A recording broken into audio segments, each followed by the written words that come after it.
stopped for a little lunch, and the boys were showing me some of their toys, and we've heard about boys and toys, but boy, you guys have got some toys all soft, all designed for catching fish on soft baits. I mean, what are you going to do with this? The old kingfish, but there's one little kingfish, tuna. Yeah. Guys who catch tuna on, going to try pitch baiting for marlin. Some guys Marlin? How would you rig it? What sort of hook would you put it on? You put on a circle hook. You probably put on one of your live bait circle hooks or one of your game hooks to do that. There's another way with harp hooker. Harp hooker? And you'd use something like this? Something like that for your harp hooker. That's a 6 ounce. That's a serious jig head, so you'd stick that through as we have the baits. Stick that through as well. Can use them on for the harp hooker on your normal dropper rigs, like what you normally do. Guys down the line a few weeks ago, a team of them went down and had a harp hooker fish. 2 guys using the 10-inch and 14-inch squids were the only guys to catch harp hooker. Nobody caught them on bait. Nobody caught them on bait. And these are all different sized heads and hooks for different weight lures. And how do you figure out which ones to use, just depending on the depth you're fishing, Graham?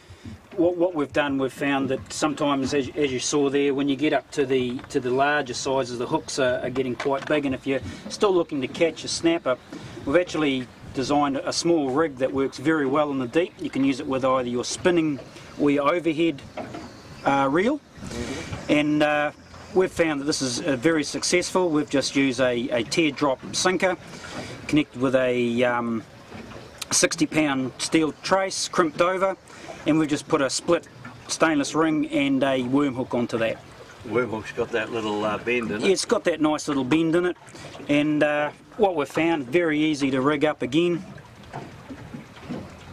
Just comes through, out into the belly flap, turn it over, through the cavity,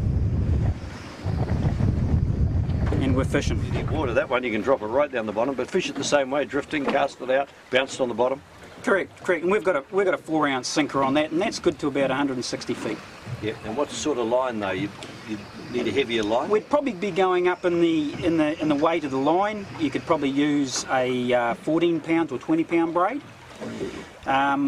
If you're going to fish your nylon, recommend that you keep to the heavier gauge of nylon, just to keep in touch with that feel. And what about the little ones? Just for shallow water again, are they? Yeah, very shallow, like getting back into the into your winter mode when the fish are up, holding up in the shallows, like we were talking before, and matching up your head weights to the depth of water that you're going to be fishing, and when you're the faster you drift, a little bit more heavier weight that you need to get down into the correct depth of where those fish are. But what you will find is that the bigger fish will actually hit that lure when you're in the shallows, either on the surface or very high in the water column. Even in your deep reefs and that, you'll be very surprised that you still will find that you'll find the fish higher in the water column, way off the bottom. And is there anything you haven't caught, Graham?